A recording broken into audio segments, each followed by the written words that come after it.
Dee dee little kiddo. Dee dee little kiddo. ஒரு பசுமையான காடு இருந்தது. அங்கே ஒரு குட்டி கரடி வாழ்ந்து கொண்டிருந்தது.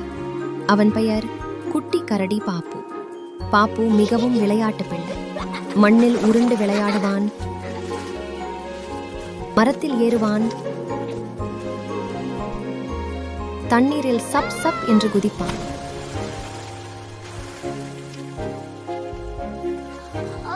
ஆனால் ஒரு பெரிய பிரச்சனை இருந்தது. பாப்பு கைகளை கழுவாமல் சாப்பிடுவான்.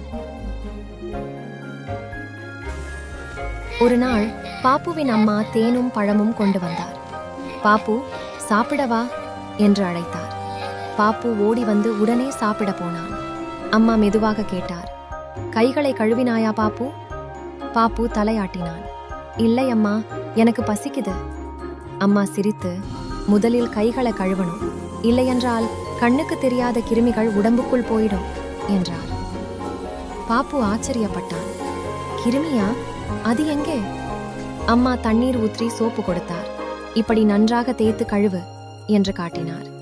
பாப்பு சோப்பால் நன்றாக கைகளை தேய்த்தான். மேலும் தண்ணீரால் சுத்தமாக கழுவினான். வாவ், அவன் கைகள் மின்னின. இப்போம் சாப்பிடலாம் என்றார் அம்மா. பாப்பு மகிழ்ச்சியாக சாப்பிட்டான். அந்த நாளிலிருந்து சாப்பிடும் முன்பும், விளையாடி வந்த பிறகும், வெளியிலிருந்து வந்ததும் எப்போதும் கைகளை கழுவ ஆரம்பித்தான். கைகளை கழுவி சுத்தம் செய், சோப்பால் தேய்த்து நன்றாக கழுவு, கிருமிகள் எல்லாம் பயந்து ஓடும், சுத்தம் ஆரோக்கியம் தரும். பாப்பு ஆரோக்கியமாகவும் சந்தோஷமாகவும் இருந்தான். மாரல்: சுத்தம் ஆரோக்கியம் தரும். ஃப்ரெண்ட்ஸ், சப்ஸ்கிரைப் பண்ண மறக்காதீங்க. சப்ஸ்கிரைப் பண்ண மறக்காதீங்க.